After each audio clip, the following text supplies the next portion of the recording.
नमस्कार सांग मैंने जय जगन्नाथ। आज वर्षा पाग देखिए मत बेसन तरकारी खावाई इच्छा है से बेसन आनिली गोटे पात्र में बेसन ढाड़ी से गोटे प्याज लंका लंका गुंड लुण पानी देकी भल भाव में गोलैदेली बहलिया कर गोलैली पतला कले भल लगे से बहलिया कर गोलैची एवं मुझे चकुड़ी कर नेबी ए चकुड़ी कली तावे मुझे मटर ढंका ढंका देकी बनैली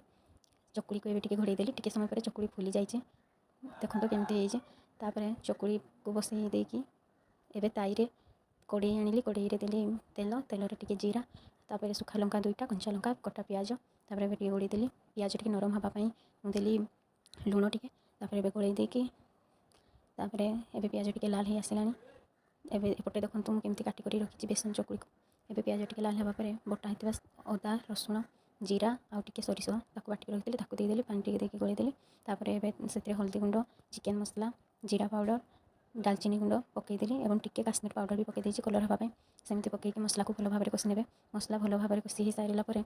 देखो तार कलर टे चेंज होमती बहुत भल कलर आसो मसला भी रेडी से आलू चटकी रखी पकईदेली और कटा होता से बेसन चकुड़ी को भी से पकईदेली एवं पकईदेला टे चलई देकी पानी पकईदेली पानी आप बढ़िया रखिले कम पानी देवे जदि टे झोल रखिए अधिका पानी देवे झोल रखिए से अधिका पानी देली एवं बनिकी रेडी देखो केमती जदि भल लगे वीडियो को लाइक करूँ सब्सक्राइब करूँ। जय जगन्नाथ नमस्कार।